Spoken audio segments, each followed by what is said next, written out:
pledge allegiance to the flag of the United States of America and to the republic for which it stands, one nation, under God, indivisible, with liberty and justice for all.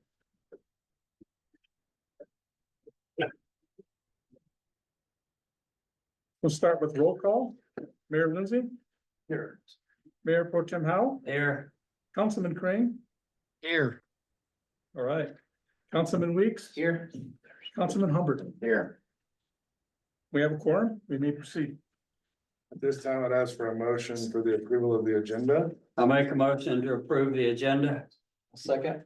All in favor? Aye. At this time, I'd ask for a motion for the approval of the consent agenda. I'll make a motion to approve the consent agenda. Second. All in favor? Aye. Aye. And Rocky, I don't know if we had anybody sign up, if anybody wanted to have a moment to discuss anything. There was nobody that signed up. No one signed up. We'll move on to any announcements and proclamations by the council. I have one announcement. The annual bricklaying out at the memorial is gonna take place Saturday, the 31st. So you'll be seeing a lot of extra people in town over that weekend. Okay, we'll move on now to staff reports. We can start with Fire Chief Vance.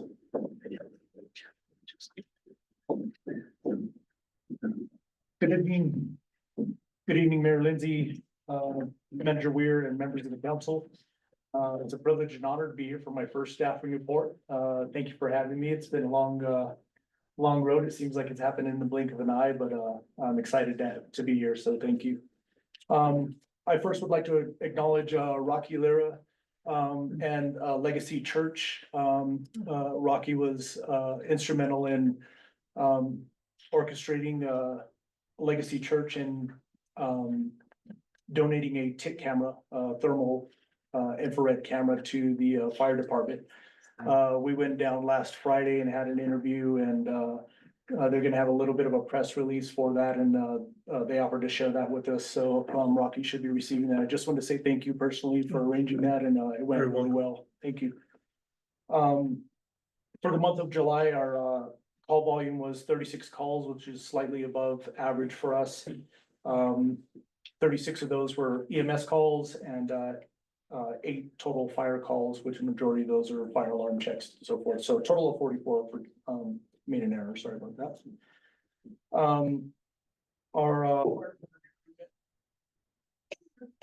Our firefighter recruitment fund was awarded from the state of New Mexico, which is a grant to provide 2 to 3 additional staffing for our fire department. We're hopefully gonna bring our PAR levels up to 4 total per day, which is a huge increase for us. It allows us to operate 2 trucks independently opposed to 1 single provider.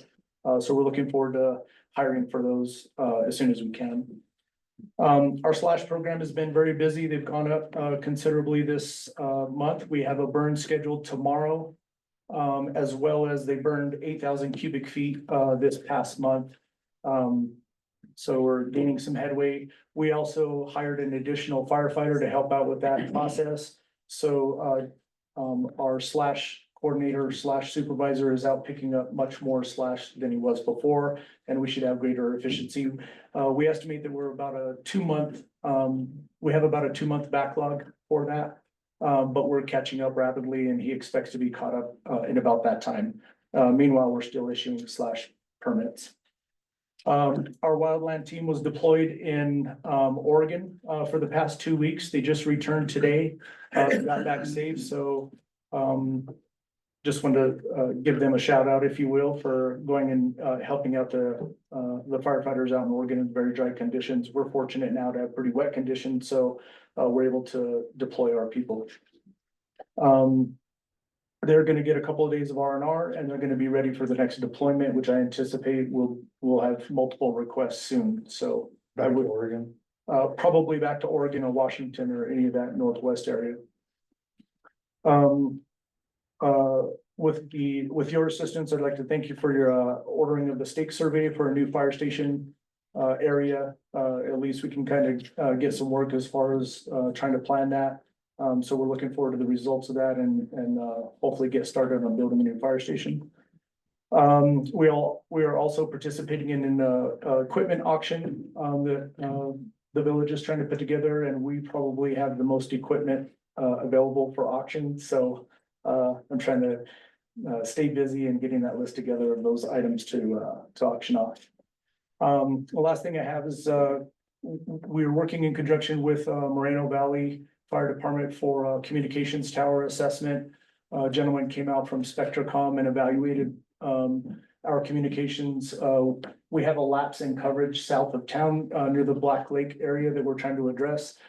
So they're gonna make their recommendations next Tuesday.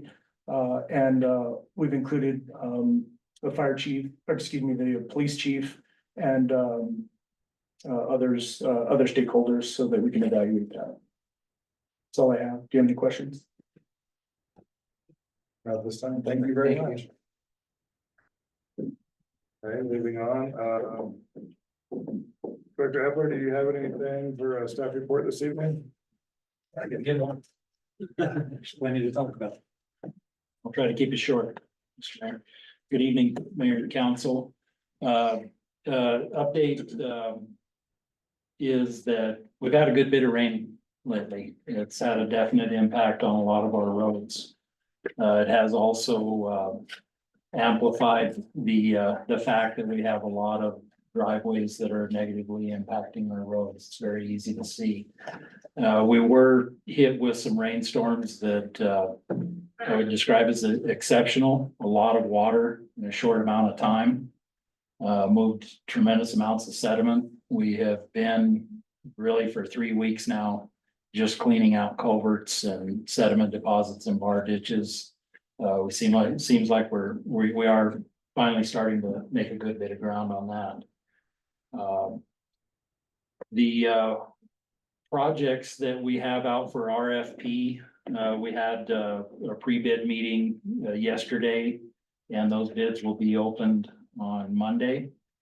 Previous bids submitted were non-responsive because their bid packets weren't put together properly, so we started the RFP over again. And so we'll see what we get for bids come Monday. The opening will be at 3 o'clock. In the water department, we had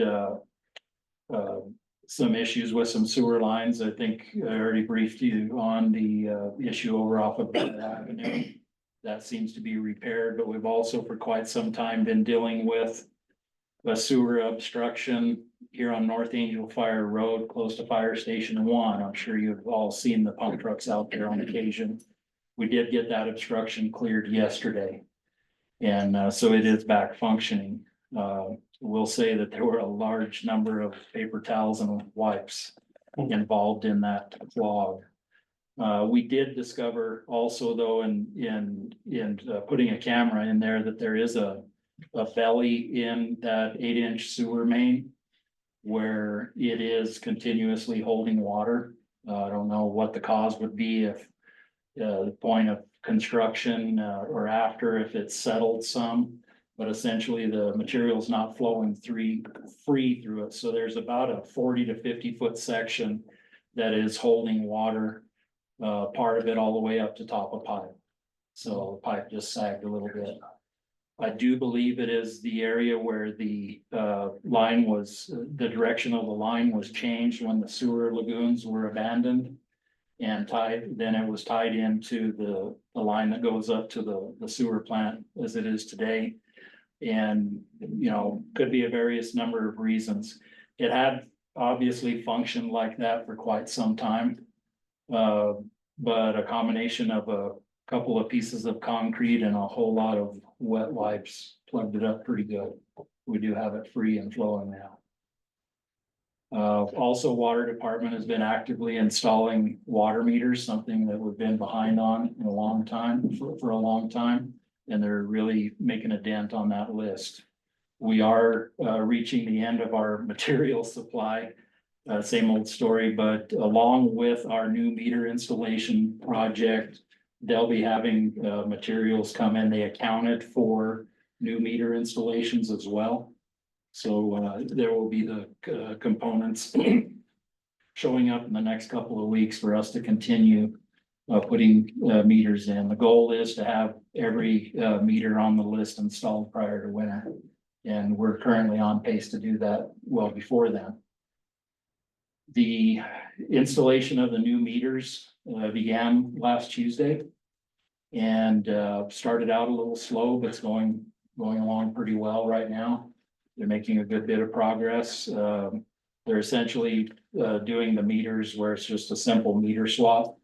Until we get the other components in, we won't be doing any of the replacements where it's a full replacement of all the components. Another crew arrived today and they will be focusing solely on the 3/4 inch meters. There's about 100 of them spread out through the village, and they're gonna get that swap made. The vast majority of them are 5/8 meters. We have after Thursday's shipment, we will have about 1,500 meters in stock. And we are able to start installing those new meters with our new construction meter installations. Good. So, any questions? For the update.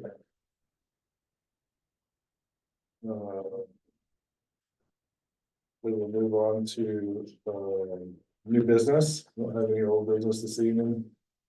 Committee report. Councilor Crane, do you have anything? Yes, I will be giving the Workforce Housing Committee report, but I believe my chair of the Dark Sky Committee report is in attendance and will give her report separate. If she'd like to go first, I'd be happy to wait. Okay. Thank you, Jay.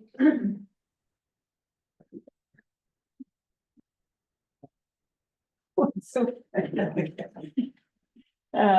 I did meet, the council when our committee was appointed, but for others that may not know, I'm Shelley Kaiser, Chair of the Night Sky Committee.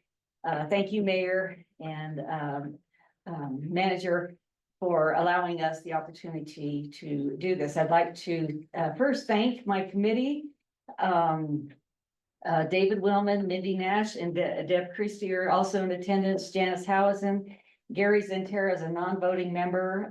He lives in Taos Pines, but he's very vested in the project, and our council liaison is Jake Crane, who's been very helpful. The goal of our committee is to establish a village ordinance to promote, preserve, and protect the natural night sky over the village of Angel Fire by minimizing light pollution, to improve nighttime visibility, to encourage efficient lighting that conserves energy, and to make our community a better place to live, work, and visit. We've held 2 in-person meetings, and we've been collaborating online to draft an ordinance to be able to be presented to the village council when it's ready for enactment. We, in order to do this, our process was to go out to other small communities in northern New Mexico, also like-sized communities in neighboring states, Texas, Colorado mainly. And then we used their parallel efforts as examples, but then we modified it, developed it to meet Angel Fire's unique circumstances. And then we compared our draft ordinance to the code for the entire village of Angel Fire to make sure that we were in sync with a lot of the stipulations that the codes have.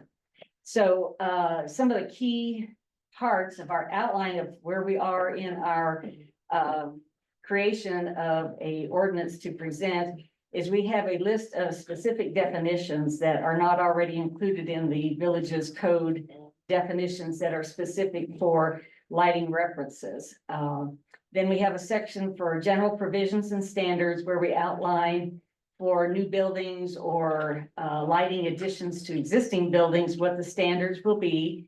Then a process for submitting plans and having the plans reviewed and approved or modified. We have a section on lighting curfews.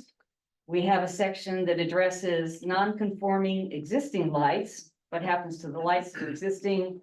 that wouldn't be in conformance with the new provisions. What to do for exemptions, if we have the ordinance, what would be exempt for what purposes? And then enforcement and penalties. We say if the provisions of the new ordinance, there's allowance for process for enforcement and then penalties for non-compliance. We're in the process of setting up a meeting with Galen Gisler, excuse me if I mispronounce his name. He's a member of the State Council for the New Mexico Dark Sky, for the New Mexico Dark Sky. And he lives in Los Alamos and was recently very involved in developing a similar ordinance for Los Alamos County.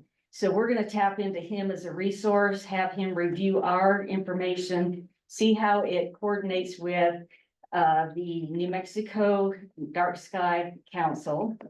And then we're hoping to soon, don't know how to define that, have a final draft ready. And then it'll go through the process of public readings, legal review and enactment. And this is where we're gonna rely a lot on our council liaison to help us make sure that we go through the standard procedures for advancing our proposed ordinance. Any questions? I would just add one thing. The New Mexico Dark Sky chapter also informed us that Albuquerque is considering a much stricter dark sky ordinance as well. They offered to send us that documentation, but we discussed it with them and decided that Albuquerque's process was going to be more cumbersome than we might need. To back up a little bit before that, there is a state framework that was passed by the state of New Mexico, allowing municipalities to build upon it in ways that we're doing in Los Alamos and Albuquerque and others. So I appreciate the committee's work, and we hope to have something ready for legal review or workshop fairly soon. Thanks, Jake. Thank you. Thank you. Jake, if you'd like, while you're on, let's go ahead and, if you have anything for workforce housing. I do. I apologize for not being there in person. I was feeling a little worse for wear today. Thought I was over it yesterday, and today not so much. So I decided to call in. Elizabeth Ricketson, the chair of the Workforce Housing Committee, was traveling, so I volunteered to give a brief update. There are a few items on today's agenda for review, primarily for more survey efforts, as well as some documents to send to legal review. The last step that the Workforce Housing Committee took was to review the MLS listings of 2 existing plots of land in Angel Fire that are being considered for a future project. The bad news is our vote ended in a tie. The good news is both of these properties meet the needs and guidelines that the committee set forth, and so a tie is not necessarily a bad thing here. It just means we couldn't pick a winner out of the 2. So I suggest that we will be ready to put kind of all of these efforts. I don't think we have a work session scheduled yet, but we have a lot of things to go through with council and make sure that we're headed down the right path. I think we are, but see where buy-in is. Also this week, many of you may know Rocky Lira has been working on resubmitting our grant application to MFA for the counties that were affected by the fire. Our initial application was denied. There were some deficiencies. Some of it was just our quarterly budgets that needed to be included, and now we have those. And so I had provided Rocky earlier today with some rough budgets and some of the other things he needs. We're still hopeful that we could qualify for some funds there, and that could help kickstart our process. So that's the end of my committee report, unless there are questions about what's upcoming. Thank you, Counselor. I'd ask too, if Counselor, how do you have anything for roads and infrastructure? Streets and Infrastructure Committee met this past week and is continuing to get off to a really good start and made some recommendations to council. Water tax, Counselor Weeks? Not lodgers tax, but Trails and Recreation Committee will be presenting the charter at our next meeting, and we've got a list of priorities and ready to move forward on some of the high priority trails and working really good with the resort, cohesive partnership there to work together on, you know, improving and, adding more trails. Fantastic. And Counselor Hubbard, do you have anything on the comprehensive plan committee? No, we have another meeting scheduled for the 26th.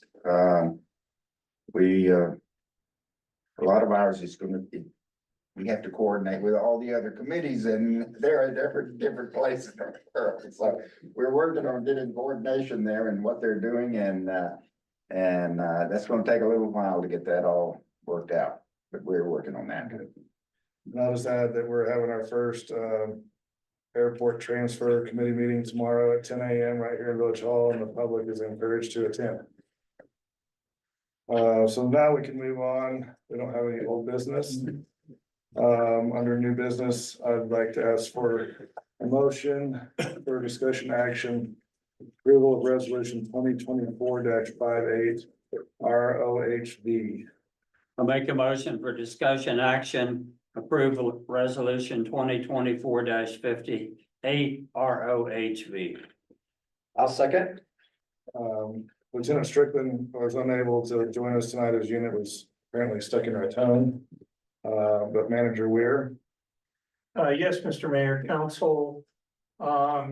This is, the ROHV ordinance that, we have pulled together, both from work from, Captain, Hogriff and, I'm sorry, Chief Hogriff and also our legal counsel, our new legal counsel. And basically, the first part of this is gonna be a resolution that we need to submit to DOT, letting them know of our intent and that we're working on this and making sure that that they are on board with us proceeding towards an ordinance. So that's basically what this resolution is for. This is a process that was recommended by both Chief Hogriff and our legal counsel. So no ordinance yet, notification, so that DOT knows we're headed down this path. any questions or discussion? Looks good. Okay. Vote to approve item A. Mr. Howe, Aye. Mr. Crane, Aye. Mr. Weeks, Aye. Mr. Humbert, Aye. pass. Moving on to item B. Like to please get a motion, discussion action approval of resolution 2024-59 parking signs. I'll make a motion for discussion action, approve resolution 2024-59 parking signs. Second. Are you aware? Yes, Mr. Mayor, Council. So as we discussed in our work session, the chief has concerns about parking during events at Frontier Plaza and wanted to put no parking signs, 4 on each side of the road between North Angel Fire and South Angel Fire Boulevard. And he has already contacted District 4 of NMDOT. DOT has already come out and done an evaluation, a preliminary evaluation. They were in agreement that parking signs would be needed. So this is simply a request to DOT to actually put them in. At this point, there's no cost to us because they agree that parking signs based on the size of events and so on that occur there, that there should be parking signs. So this is simply a formality that the council has to request it before DOT will start working on putting them in. Is that area by the fire station, Plaza del Sol, is there an area there that's already set and ready for overflow parking? So, That can be Mr. used. Mayor, Yes, I know. well, there is a lot that's owned by the resort, but the resort, right next to the fire station, that the resort uses for overflow parking. We've also seen the resort utilize the old daycare facility lot. On the other side of the street, the daycare facility that burned down. Yeah. That lot right there, for overflow parking. And so, and of course, a lot of people will park there. But unfortunately, we have out of towners that come in and they say, it's better if I park over here on the street, and they'll attempt to do so. And it's a safety concern for people parking there. We have people walking across the street, we have people jaywalking, we have cars slowing down, it gets congested during main big events there. And so we do feel that there is available parking. They could go park on the resort's black lot as well. They just try to get closer and it causes a safety concern. Yeah, I just didn't know if putting some parking, arrows and parking, deterring the traffic flow to overflow parking areas. And in some cases, we do that when we know it's gonna be a really large event. And I've seen the resort do that as well at some of their events. I don't know that permanent arrows for parking. No, just like when there's events. When there's events. Well, we certainly can comply with that if that's something the council wants. Any other discussion? We're good? Vote to approve item B. Mr. Howe, Aye. Mr. Crane, Aye. Mr. Weeks, Aye.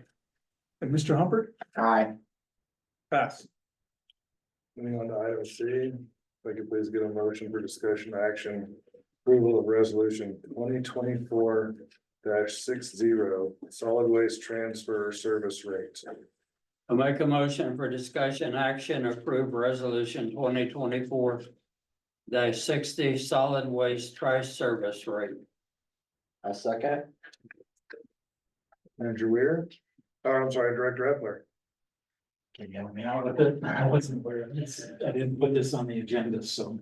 So there is requested language to be in the resolution. It was not in the last resolution for pricing. You can see in your packet, the language is highlighted. This language is requesting that residential customers residing outside the core area and the high density housing area are required to use the dumpster disposal facility at the transfer station located off of Camino Grande. The residential customers residing inside the core area that do not rent a dumpster through their HOA are required to use the recycling park at 27 Halo Pines Terrace or the solid waste collection at 55 Camino Grande. It goes on to say use of the dumpsters within the core area, the high density housing area are commercial or commercial dumpsters is prohibited.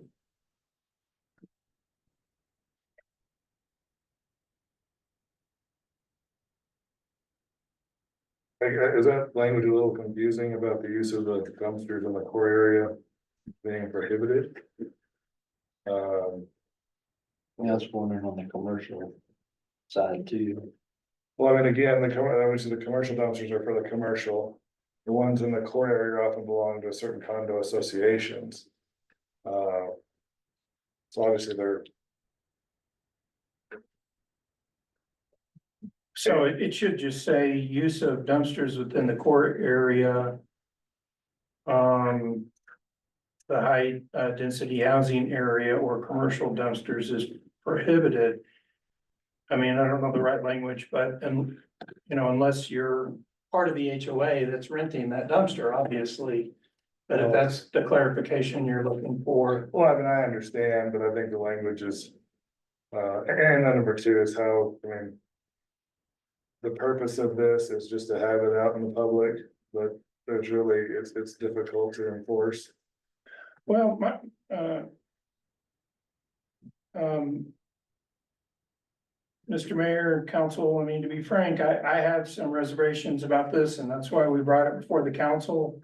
That my primary reservation is residential customers residing outside the core area and high density housing area are required to use the dumpster disposal facility at the transfer station located off of Camino Grande.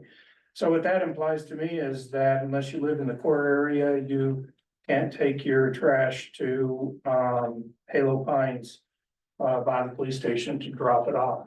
And then are you gonna be? And I don't know how practical that is and how we're gonna enforce that. Right, and is there a fee to dump if you're not a resident at Camino Grande?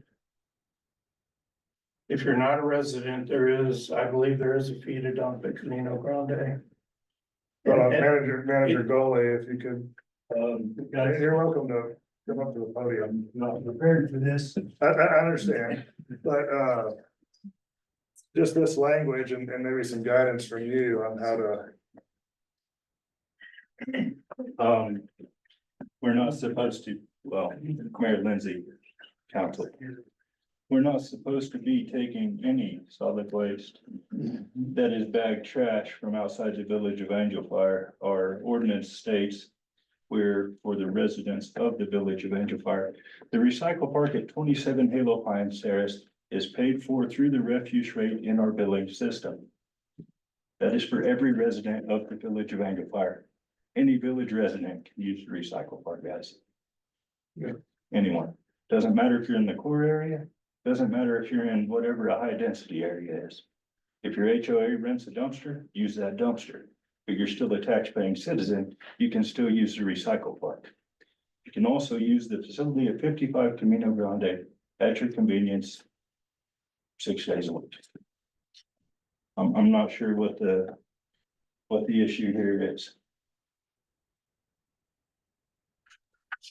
I think the concern is it looks like this is gonna put our tourist traffic in a bind, unless I'm misreading something here. And not saying anyone has done that on purpose, but if we have a tourist who's coming in and has rented a home short term, where does this document direct them to go? Well, I mean, again, just back it up, so yeah, it is. To Manager Gully's point, it is talking about residents, but. Residential customers residing outside of the core area and high density housing area. I'm not even sure what that's referring to.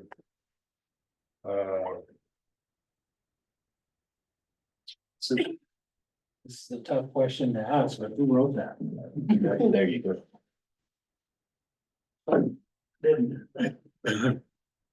I need to go back. Sorry, I'm at a loss. Mr. Mayor, at this point, my recommendation is to either vote this down or to make a motion to postpone. I think so.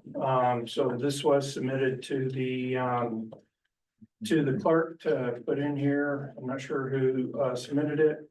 But when I read it, it was a decision I didn't want to make. And so I thought it should go to council since somebody requested it to be on the agenda. Very good. I assume that it came from either Director Epler or the solid waste manager. Okay. Questions or discussion? Mr. Mayor, I make a motion that we postpone this to a subsequent council meeting. Second. We're clear, we can have a vote, to postpone. Okay, do we have a vote to postpone item C? Mr. Howell, Aye. Mr. Green, Aye. Mr. Weeks, Aye. Mr. Humbert, Aye. okay. Moving on to item D. If I could please get a motion for discussion action, approval of South Angel Fire Road improvements. I make a motion for discussion action, approve South Angel Fire Road improvements. Second. Director Epler? At last work session, I presented the numbers that we had from the two different scenarios addressing South Angel Fire Road and Aspen Street. One was use of the Lift Tech product with 2 inches of asphalt on top. And one was a standard, what's referred to as a mill and fill. Basically milling the material and doing 4 inches of asphalt over the top of that. We were directed to discuss it with the roads committee and have the roads committee present their recommendation, but also staff recommendation. My recommendation is that we go with the 4 inches of asphalt and potentially examine other areas if we want to try the Lift Tech product out. There was discussion with the roads committee about potentially identifying another area and putting more thought into the whole process, doing a little more research on the results of the product itself to potentially look at something that could be done in the spring. One element in my decision to recommend the 4 inches of paving is the contractors that would use the Lift Tech product identified a very small window in which they would be able to do the work, essentially the last 2 weeks of August. That was one of the factors. That would be a tough timeline to hit. Especially given the challenges that everybody's having with asphalt right now. We think we have resolved, but anyway, my recommendation is to go with GM Emulsions, statewide pricing agreement, CES. Everything that's needed there to follow procurement procedures. And their estimate was lower than utilizing the Lift Tech product.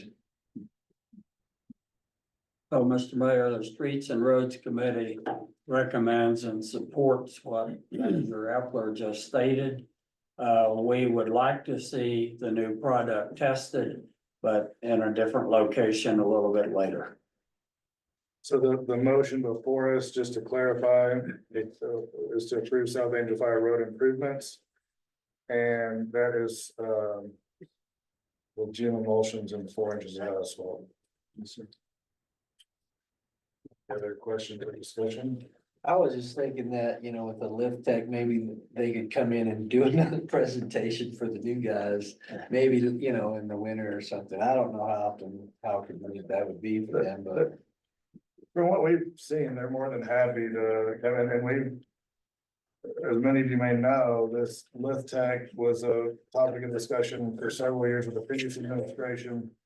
They went on several field trips, to look at this product and I'll just say I was in attendance to the roads and infrastructure, streets and infrastructure meeting where this was discussed, and the Lift Tech, for the last 4 years had been promoted as it's half the price of asphalt.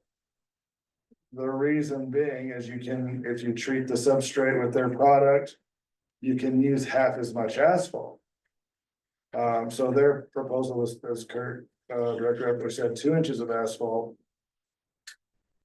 Their pricing came in $20,000 higher than the standard 4 inches of asphalt. So we don't want to give up on it. But given the additional hurdles that it would take to get it in this year, I think, to reiterate what Mayor Pro Tem now had to say, the committee and Mr. Epler are leaning towards the 4 inches of asphalt. We'll say that Mr. Sherwin with Lift Tech is very responsive. Last time he came, he said it was a 23-minute flight from Santa Fe to here. So he flies in, he gets here quick. I can absolutely see if you'd be willing to do another presentation and answer any questions. Okay, okay. Vote to approve item D for GM Emulsion, right? Yes. Mr. Howe, Aye. Mr. Crane, Aye. Mr. Weeks, I, Mr. Humphrey, Aye. pass. And moving on to item E, if I could get a motion for discussion and action approval of an employee survey. I make a motion for discussion action, approve employee survey. I'll second. Councilor Crane, Yes, Mr. Mayor, Council, thank you. you all will remember we have previously approved an employer survey.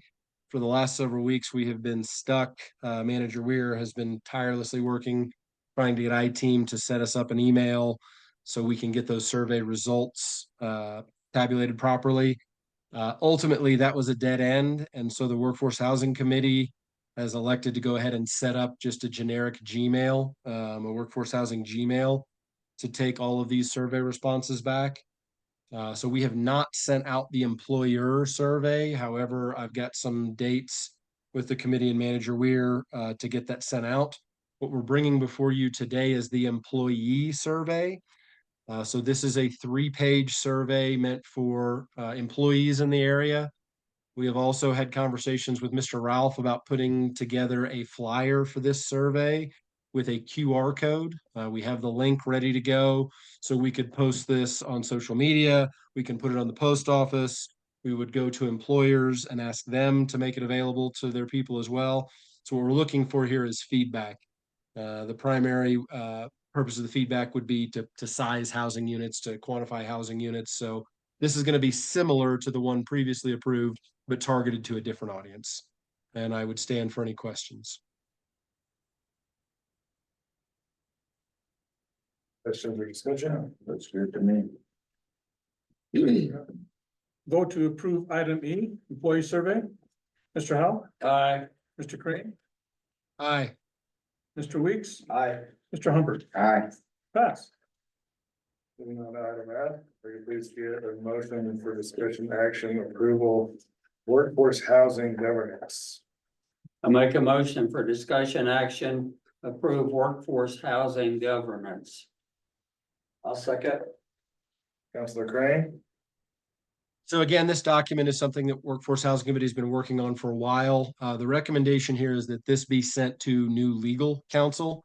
So this is a draft document that goes through the order of which people would qualify to be in village-owned workforce housing. It's got several different components to it, verifying that there are employees. There's several different things in here. The only thing we did not have that we were looking for input on, there is already in village ordinance reference to the definition of a family member. The committee didn't feel comfortable trying to integrate that. So you'll see in here, there are 2 places where it says add village document reference here. We're looking again for input from the attorney on the right way to do that, to make sure that we have qualified families in these houses and not, people who are claiming family members that don't meet the village definitions. So this is a draft document.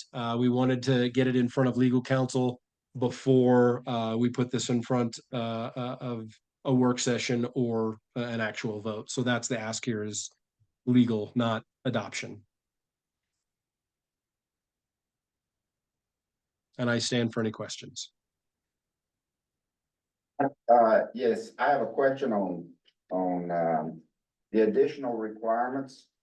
Under C, the second sentence, it says it would seek authorization from the workforce committee, but through the rest of the document, when you reference that, you said the workforce committee are the village's designated representative or property manager. It would seem to me that should be added to that item C, because there may not be a workforce committee on down the road.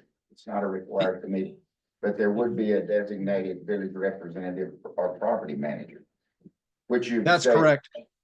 The Yeah. intention of section C, and again, we're not all legal experts here, but the intention of the sentence at the bottom of page 1, essentially any employer other than the village manager fire looking to reserve multiple units for their employees or contractors must seek authorization from the Workforce Housing Committee.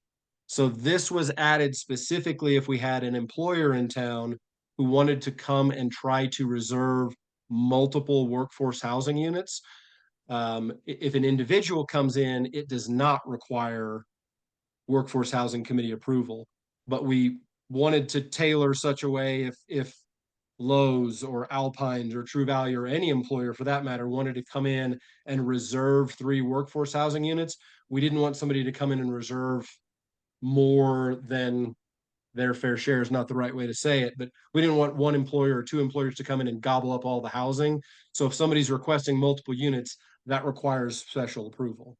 That was the whole thought process behind that section.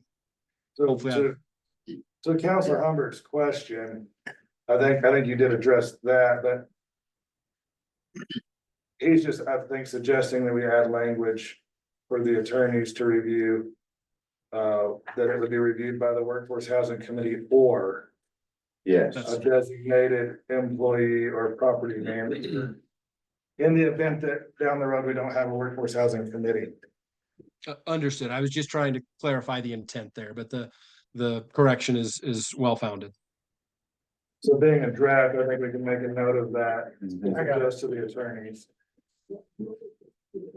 Anything else? that's good. We're good. So we approving this as it is, or We're approving a draft to submit to the attorney. draft to submit to the attorneys, okay? So vote to approve this draft of employee survey to submit to attorneys, No, it's not a survey, it's the employee, Workforce Housing. oh, the workforce housing, I'm sorry, the governance. The governance document. Yes, that's right. Mr. Howe, Aye. Mr. Crane, Aye. Mr. Weeks, Aye. Mr. Humbert. Aye, Okay, pass. And moving on to item G. If I could please get a motion for discussion action approval. The agreement not to remove a structure and indemnification.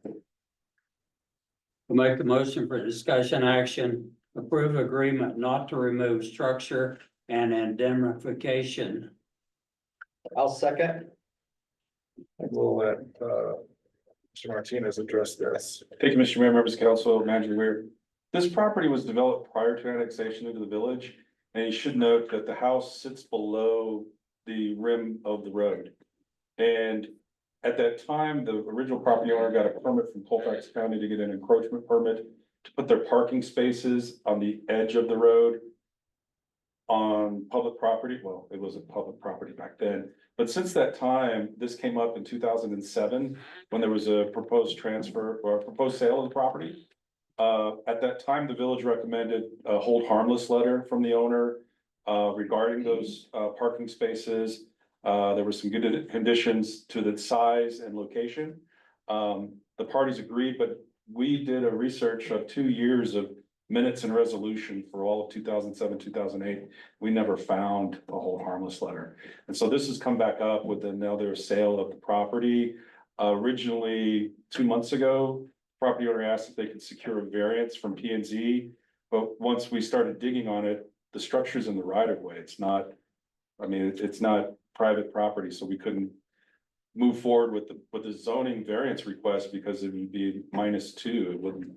It just wouldn't work. So we did find the notes, so Manager Weir did find the notes that in 2007, there was a request for a hold harmless letter to put this at ease that we won't remove the structure that's there. It's a carport now, but we won't be held liable for any damages if our street crews are going out and plowing snow. So the item you have before you reflects that, that this originally was permitted under Colfax County regulations in the 90s to allow the parking there. This indemnifies the village from any damages or liability if the structure gets nicked by one of our vehicles working that road. Every question you may have. And Mr. Mayor, I'd only like to add to Mr. Martinez's comments that this document originally submitted by the property owner was a request for us not to force them to remove it. So it also has that language in here. I submitted that to our legal counsel. And so if you look at what I handed out, what's in black was in the original document by the property owner's legal counsel. I submitted it to our legal counsel and they marked up the blue line changes in here to indemnify us against any damages that may occur because this structure is within the easement of the roadway. And our attorney did approve this, obviously. This is not unique for a lot of properties that were developed prior to annexation. But I do feel this kind of closes the loop that we actually have something on record now related to the structure of this parking. But I'm sure you've seen this in other parts of, especially El Camino, Vail Loop, where there's no room to park because of the grade. And so the parking stalls are actually in the street. Again, I think everything is in order, passed by legal, seek for your consideration and approval.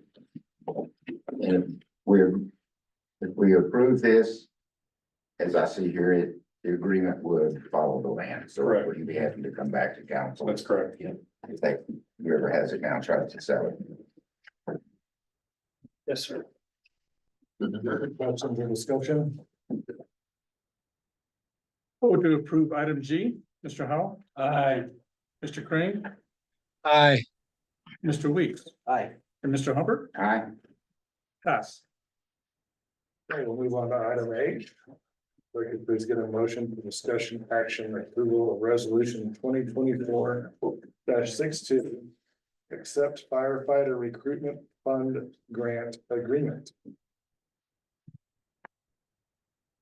I make a motion for discussion action, approve resolution 2024-62, accept firefighter recruitment fund grant agreement. Second. Rocky? Okay. Mayor Lindsay, Mayor Pro Tem Howe, Councilman, and Manager Weir. As a result of applying for the firefighter EMT recruitment grant, as Chief Vance had mentioned earlier today, we are being offered this agreement in the amount of $393,750 over 3 years. And so I'm here just to request approval to continue on with this and move on. Questions? Any questions? I think so. Mr. Mayor, my only comment, and I don't know if Chief Vance wants to add anything, but this will allow us to bring on full-time staff for the staffing goal that we have with our department. And it'll supplement 100% of the cost this year, and as it says, 50 and then 25. Basically, even when we get to the 50 and the 25, we were filling in this expense with PRNs in many cases. And so this actually is gonna alleviate the cost of that and allow us to bring on hopefully full-time employees that have additional costs above and beyond, because the PRNs, we don't have to pay for benefits. That's really what this is gonna ultimately supplement, but I will tell you that the staffing is needed for the fire department to reach its goals on service response times to our residents. Does this allow us to use this grant to also pay for the benefits? So it actually will allow you to pay for the benefits, although it's a fixed amount of money. And Chief Vance earlier said 2 or 3. I'm hoping we can get 3 staff out of this money. We will have to come up with, it's not gonna cover the full expense of 3 staff. Right. But I do think, and we did budget to cover a portion of this cost. It is budgeted for these staff. It's in the budget to cover, I think, 200 and basically it's to cover about 35% of the cost. Is that, I can't remember the exact percentage, but it's already in the budget. We actually budgeted that we were gonna receive this grant, knowing that if we didn't receive the grant, we weren't gonna be able to afford the personnel. I might add that part of the grant application too was sustainability going past this, and so having in the budget helped us. Very good. The only comments that I may add, Mr. Mayor, Manager Weir and members of the council, is that it'll also help us reduce the number of overtime hours that have been covered for those. So And then again, the idea is, oftentimes when we have, when we are short-staffed, today, for example, we have, one paramedic on duty and one, intermediate on duty. When they get a call, as they have, several times today, they transport down the hill. Then we are pretty much left uncovered, unless I'm, physically working. So, during that time of the transport that it takes them to go to Taos and back, we were pretty much uncovered. So that would help us provide that second crew on a more consistent basis, so we have overlap in coverage. Very good. Sounds good. And Mr. Mayor, the only thing I'll add to that is, if, you know, we're all working on a medical solution for ski season. The village has, a idea. We've been trying to brainstorm on how we can deal with the increase in calls during ski season if there is no ultimate service at the base of the mountain. So I'm letting you know that now, because if we are gonna have to supply a bigger portion of that service, I'm gonna be coming back to the council asking for more money for more staff. Cause we won't be able to handle it. One of the ideas we're contemplating is a third ambulance, and we won't be able to handle it with our current staffing. But we've gotta come up with something. Thank you, gentlemen. Thank you.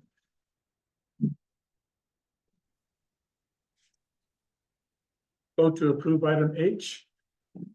Mr. Howell, Aye. Mr. Crane, Aye. Mr. Weeks, I, Mr. Hubbard, Aye. pass. Now, our agenda tonight is the manager report. Mr. Mayor, I'll try and keep this short. The main thing, most of the action that's going on in the village right now is reported by staff or by committees. But I will say that the mayor and I had a meeting yesterday with the representatives and the CEO of Kit Carson.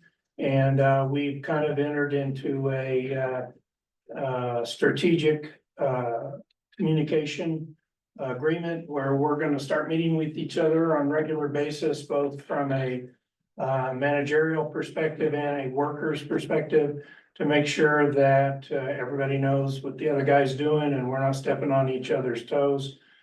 This is something that we used to have with Kit Carson previously with the previous, not the last administration, but the administration before that. And so we're reinitiating that, and it will be, Director Epler will be meeting with their, one of their head management personnel on a monthly basis. And then, the mayor and I will be meeting with the CEO on at least a quarterly basis to make sure that we're coordinating with each other and we're not stepping on each other's toes. So I just want to make the council aware of that. Other than that, I will tell you that, that we're really starting to gel as a team, in my opinion. I think we're starting to have direct report meetings, which are the people that report directly to me on a twice a month.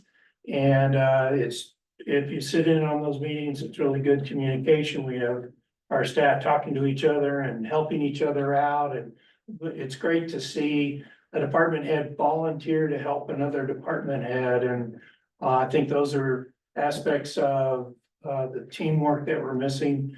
And it's really exciting for me to see that I'm not having to tell people what to do. They're actually taking up responsibility and, you know, Director Epler contacting the fire chief and saying, hey, I want to go do this for you. And we're starting to see a lot of that. And I wish you guys could be involved in that and see it firsthand. But I want to tell you, it's very exciting and it bodes well for the future of the village. Mr. Manager, could you update us on the status of this building? Yes, sir. So this building you know, I don't wanna get into, pointing fingers or anything, I don't think that that is productive. But I will say that we've had a lot of issues with the vendor that was, hired to perform the work, their CES vendor. I've spoken with our CES representative about it. The mayor has spoken on multiple occasions to the manager or the owner of the company that's working on it. They've come up with multiple excuses for the length. This project was supposed to be done mid-July. And they came out like gangbusters. They actually got ahead of schedule in the first 2 weeks. And then after that, things just kind of died on the vine, and now it's almost a weekly call that we have to make to them. We had another, they're looking at changing the person in charge of the job that works for the company. We had a gentleman come out on Thursday, I think it was, of last week, and do a survey of the premises and the status of the work. You know, I've been promised, yeah, it'll be done this week. Yeah, well, I mean, 2 weeks ago, we were told 3 weeks to get everything done. And so actually, the main progress that we've had most recently is the cement work. And actually, that work got done because the mayor intervened and actually got the subcontractor to move on the job when the contractor wasn't, for whatever reason, didn't get them moving. And I'll just add that this, even though that this vendor is CES approved, this project did go out to RFP and they were the only respondent. So, it is, very, disappointing, and the length of time is very inconvenient, It's been very disruptive for the staff. very disruptive for the staff. Other than suing them, firing them, and getting another vendor, which would extend this even more. You know, I'm not sure. We hope the new project, the possibility of a new project manager, taking over, which is who visited the site last Thursday. We're hoping that's a step in the right direction. Thank you. All right, if there's nothing else this evening, the meeting is adjourned.